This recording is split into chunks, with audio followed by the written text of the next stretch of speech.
Buenos días, con esta actividad acabamos el temario y sería finalizar el epígrafe 4. Recordad que en el epígrafe 4 hemos hablado del modelo de la empresa dominante y en ese modelo pues tenemos una empresa o un conjunto de empresas que actúan como empresas dominantes porque tienen una ventaja en costes frente a otro conjunto de empresas competitivas. Hemos visto el modelo teórico, los problemas y vosotros con las actividades pues habéis visto todos los ejemplos de la vida real que se pueden explicar con el modelo de la empresa dominante.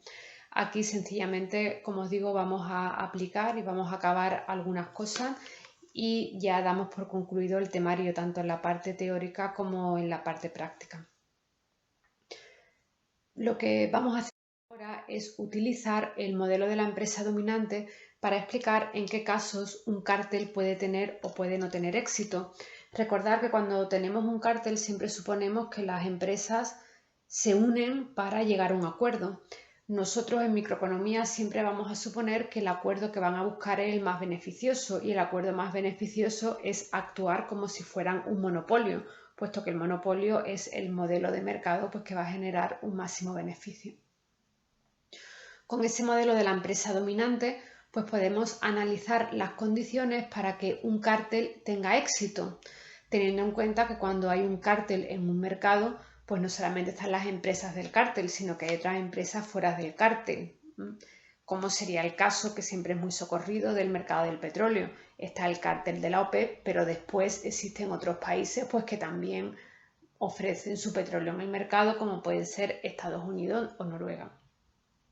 Bueno, por tanto, ¿cuáles son las condiciones para que un cártel tenga éxito?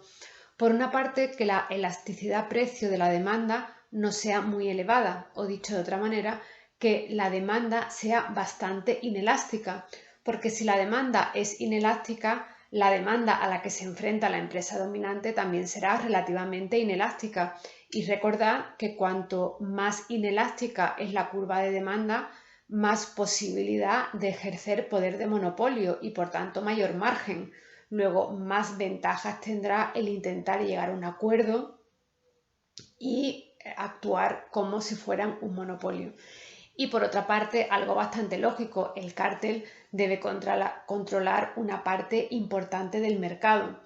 O bien que la curva de oferta de las empresas competitivas pues sea muy inelástica. ¿Qué significa que sea muy inelástica? Que como la curva de oferta se obtiene, de la curva de la oferta competitiva, se obtiene a partir de los costes marginales, si la oferta es muy inelástica, ¿eso qué significa? Que las unidades adicionales le cuestan muy caras a las empresas competitivas y entonces es fácil que el cártel pueda tener más ventaja en costes. El hecho de que el cártel fije el precio o la cantidad, pues lógicamente va a depender del tipo de acuerdo al que se llegue. Lo que sucede es que nosotros en el modelo de la empresa dominante, pues la variable que fija la empresa dominante es la cantidad. En el caso, por ejemplo, del cártel del petróleo, pues también los países petroleros a los que llegan al acuerdo es de la cantidad a la que van, la cantidad de barriles de petróleo que van a ofrecer. Bueno, vamos a ver dos casos muy diferenciados para que veáis por qué en un caso hay éxito del cártel y en otro caso pues no. Vamos a ver una gráfica en la que se cumplan las condiciones de éxito y otra gráfica en las que no se cumplen.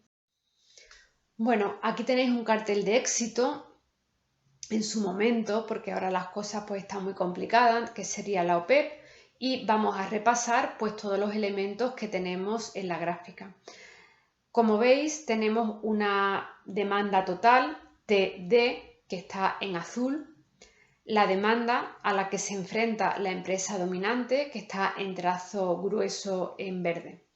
Vamos a comenzar y vemos que efectivamente, bueno, la gráfica, esto es una aproximación, vemos que la curva de demanda total es bastante inelástica y que por tanto la demanda a la que se enfrenta, la demanda verde a la que se enfrenta la empresa dominante, en este caso el cártel, pues también es muy inelástica.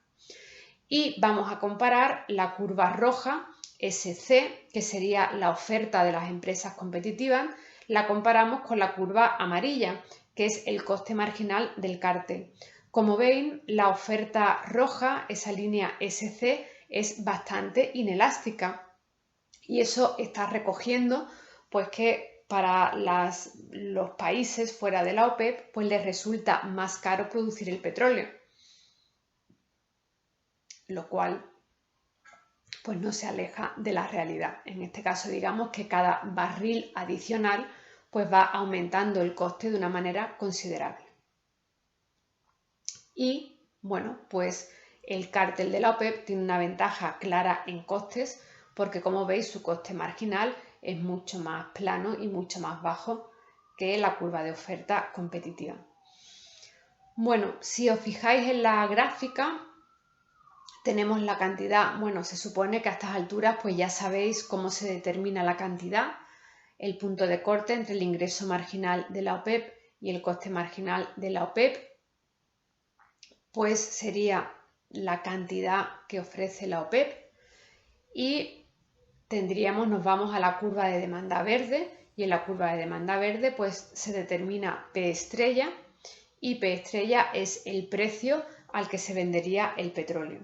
Dado ese precio P estrella, pues las ofertas, los países competitivos fuera de la OPEP pues ofrecerían una cantidad Q sub C. Por tanto, la OPEP ofrece más cantidad de petróleo que las empresas competitivas.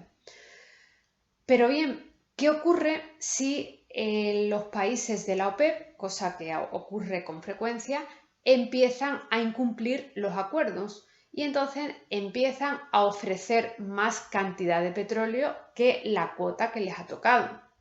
Bueno, pues como sabéis, porque también lo hemos visto, pues lo que va a ir ocurriendo es que ese precio P estrella va a empezar a disminuir, porque todo el mundo empieza a saltarse el acuerdo. Entonces, el precio disminuye, ¿y hasta cuándo puede disminuir el precio? Pues hasta que el precio alcanza el mínimo posible. ¿Y cuál será el mínimo posible? Pues el mínimo posible sería pues que las empresas compitieran y no llegaran a ningún acuerdo.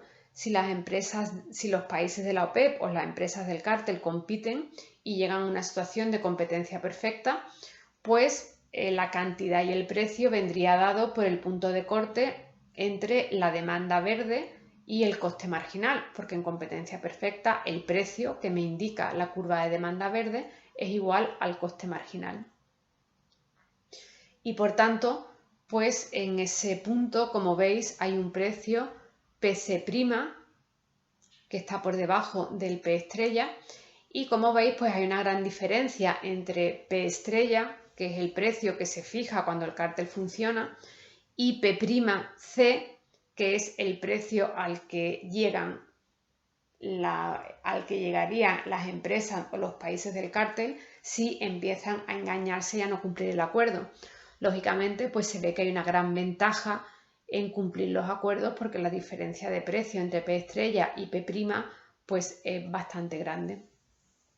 Bueno, por tanto, como os digo, pues esta sería las condiciones para que hubiera un cártel de éxito. Si vemos todo lo contrario, aquí hay un cártel, un ejemplo de cártel que está sacado del libro del Pindyck y Rubinfeld, que es de los países exportadores de cobre que se disolvió en el año 88, por poner algún ejemplo. Pero bueno, aquí sencillamente, como veis, vemos todo lo contrario. Tenemos una demanda total que está en azul y que es mucho más plana, mucho más elástica y por tanto la curva de demanda a la que se enfrenta el cártel, a la que se enfrentarían las empresas dominantes, es una curva de demanda mucho más elástica. Por otra parte, la oferta también es muy elástica, lo que indica que las cantidades adicionales pues no suponen un gran aumento de coste para las empresas competitivas. Y como veis, la oferta de las empresas competitivas y el coste marginal, que está en color anaranjado del cártel, pues son muy parecidos. Las dos funciones están muy cercanas. ¿Qué ocurre? Bueno, pues vamos a ver cuál sería la cantidad que pone cada una. Pues donde el ingreso marginal corta al coste marginal, tenemos la cantidad que pone la CIPEC sería el cártel, y si nos vamos a la curva de demanda verde, pues vemos que el precio que le corresponde es el precio óptimo P estrella. Con ese precio óptimo P estrella nos vamos a la curva de oferta, la curva que está en rojo, y sacamos la cantidad que ofrecen las empresas competitivas. Como veis, ¿qué es lo que sucede en este caso? Pues lo que sucede es que realmente las empresas competitivas ofrecen más cantidad que ofrece el cártel. ¿Qué ocurre si las empresas del cártel no son capaces de cumplir el acuerdo y empiezan a competir entre ellas? ¿A qué situación llegaríamos? Pues llegaríamos a una situación de competencia perfecta. Si las empresas del cártel compiten en competencia perfecta, valga la redundancia, pues llegaríamos a precio igual a coste marginal, o lo que es lo mismo, donde la curva de demanda verde se corta con la curva de demanda anaranjada. Y como veis ahora, pues claro, el precio prima de la competencia, pues difiere muy poco de P estrella. Luego, verdaderamente, el incentivo que pueden tener las empresas a cumplir el cártel es pequeño, y como los costes de que los acuerdos se cumplan, etcétera, pues son altos, pues parece que no hay mucho incentivo para que exista un cártel. Bueno, como veis, esto es simplemente jugar un poco con las funciones y ver que, claro, pues es lógico que cuanto más inelástica sea la demanda y cuanto más diferencia haya entre los costes del cártel y los costes de las empresas competitivas, pues más lógica va a tener hacer el esfuerzo y llegar a un acuerdo. Bueno, finalmente estas transparencias pues tampoco las podéis leer, porque aquí lo que aparece pues son en qué casos se llevan a cabo los acuerdos empresariales. Para que se lleven a cabo acuerdos empresariales, pues tiene que haber una serie de características de los acuerdos.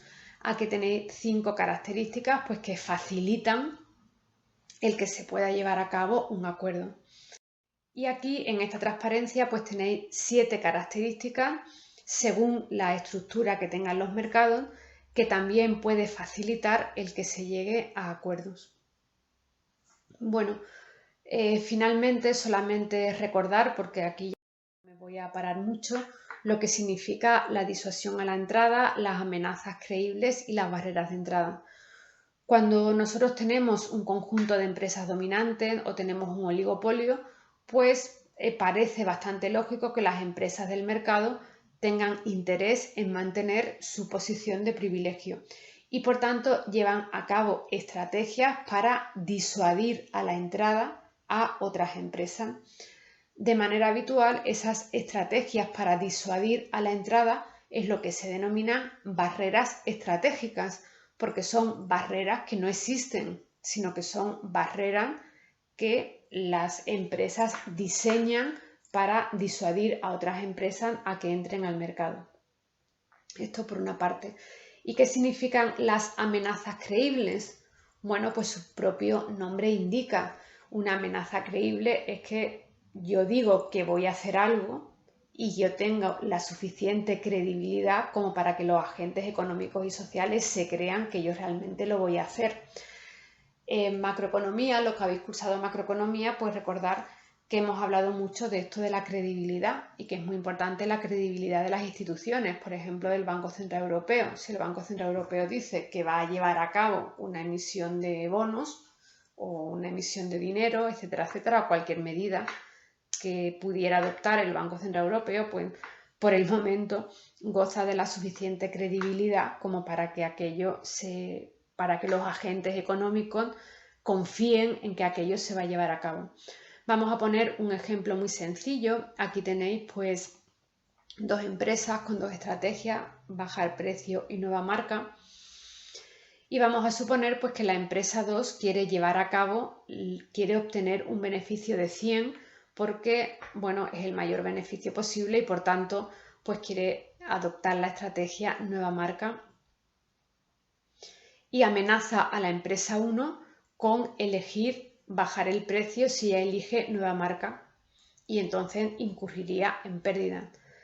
Pero, ¿qué es lo que ocurre? Pues que para la empresa 2 bajar el precio no constituye una amenaza creíble, porque si bajar el precio le lleva a tener pérdidas a la empresa 2, pues la empresa 1 probablemente no se vaya a creer esa amenaza, porque no se va a creer que la empresa 1 va a decidir incurrir en pérdidas. Esto siempre que yo suponga que la empresa 2 es racional, porque si la empresa 2 su objetivo no es maximizar el beneficio, sino echarme de mercado a toda costa, pues a lo mejor sí que lleva a cabo esa amenaza. Pero como os digo, una estrategia dominada pues no va a ser en principio una amenaza creíble, porque en principio voy a suponer pues que la empresa va a llevar a cabo su estrategia dominante y va a eliminar la estrategia dominada. Y en cuanto a las barreras de entrada, pues tenemos la distinción entre las barreras naturales y las barreras estratégicas. Las barreras naturales pues son aquellas que existen para un determinado producto, pero que no depende de lo que haya hecho la empresa, sino que son las propias características pues del producto. Las barreras naturales pues son las características de la demanda, porque puede ocurrir que sea un producto para el que haya una demanda muy reducida, el tipo de proceso productivo, los recursos naturales, pues el estar más cerca o más lejos de los recursos naturales, o la propia estructura de costes que se requiere para producir algo. Y después las barreras estratégicas, como hemos comentado, pues son esas barreras que pueden poner las empresas de manera voluntaria pues para disuadir a otras empresas a que entren. ¿Cuáles son posibles barreras estratégicas? Bueno, pues por una parte, amenazas creíbles, es decir, que yo puedo amenazar con una estrategia de publicidad más agresiva, con un tipo de política de precios y que por la forma en la que diseño esa estrategia, pues efectivamente mi amenaza sea creíble. Inversiones con alto componente en costes hundidos. Los costes hundidos son grandes costes en infraestructura que es muy difícil recuperar, ¿no? Imaginaros, por ejemplo, todo lo que supone una inversión en el sector eléctrico. Bueno, pues hay una gran inversión en infraestructura, pues que lógicamente es muy difícil recuperar si yo salgo del mercado. Luego hay modelos en los que la barrera de entrada que pone la empresa son los precios y de alguna manera se juega con los precios. Por eso se pone un precio límite, un precio pues que me asegure que no van a entrar otras empresas. Y las barreras estratégicas pues se pueden estudiar con los juegos consecutivos. Y en los juegos consecutivos pues se puede analizar que la estrategia de la empresa puede ser o poner o no poner una barrera de entrada. Y entonces, bueno, pues serían a través de los juegos consecutivos pues podríamos analizar el éxito que puede tener las barreras estratégicas. Una pequeña cosa con la que quiero acabar, porque se me ha olvidado decirlo, la transparencia de antes. Si veis, OPEP aparece acabado en P y después en la gráfica aparece acabado en C, porque está en inglés. La gráfica, como veis, está en inglés porque es del manual de Pindyck. Esa gráfica en concreto es la gráfica que he utilizado para el éxito o el fracaso del cártel. Están sacadas del manual de Pindyck y bueno, estaba en inglés y no la he traducido. Pero simplemente para que sepáis que no es un error, sino que sencillamente he utilizado en el texto OPEP acabado en P, que es el acrónimo en castellano, pero sin embargo en la gráfica está acabado en C porque está el acrónimo en inglés.